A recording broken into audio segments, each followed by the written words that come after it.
Asus Zenfone 9. There's no shortage of big phones these days. Apple even went so far as to nix a successor to last year's iPhone 13 mini and instead replaced it with the iPhone 14 Plus. Small phones are hard to come by, but they're not completely extinct yet. If you're tired of straining your fingers to reach parts of a screen, then the Asus Zenfone 9 is your friend. I have to mention a few major caveats before you read any further. This Android smartphone is available in the US, but it will not work on Verizon's network at all. It works best on T-Mobile and AT&T. Asus also doesn't support its smartphones for a long time. Most Android phone makers now offer 3 to 5 years of software support, but Asus is sticking with the paltry 2. Get with the times. It's a shame, because the Zenfone 9 has perks that are hard to find. A compact screen with flagship performance, plus a headphone jack. That's super rare.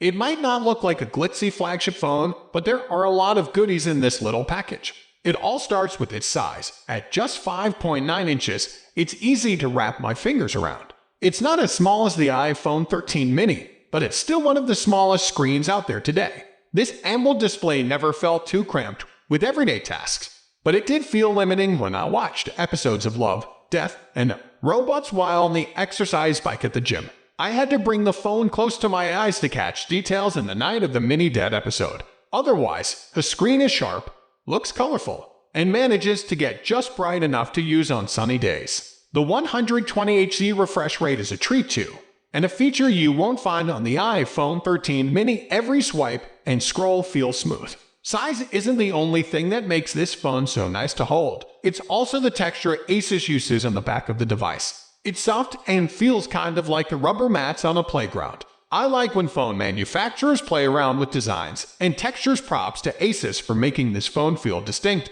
unlike its predecessor. Just know that this rear material can scuff up. It's easy to clean, but you'll still see some light marks. There's a side-mounted fingerprint sensor embedded in the power button, and it's a quick and reliable way to unlock the device. A headphone jack sits at the top if you prefer to wear corded earbuds. This port is a rarity on flagship phones these days, and the Zenfone 9 has stereo speakers that get loud and sound pretty great. It also packs a near-field communication sensor, so you can make tap-to-pay payments. The screen is protected by Corning's Gorilla Glass Victus, and it has 68 rated water and dust resistance, which is as good as you'll find on most high-end phones these days. What's missing? Wireless charging. You can only recharge this phone with the cable, but there's good news here too.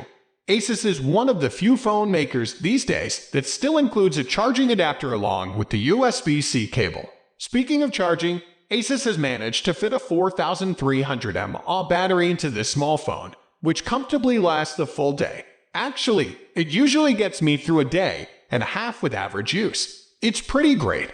What helps make the Zenfone 9 look distinct from some of its peers are the two massive camera circles on the back. They're unusually large. This is because both the primary 50-megapixel camera and the 12-megapixel ultra-wide have a unique 6-axis gimbal to help stabilize video footage so it doesn't look janky. It does a surprisingly great job. I didn't see much jitter in video I shot while walking.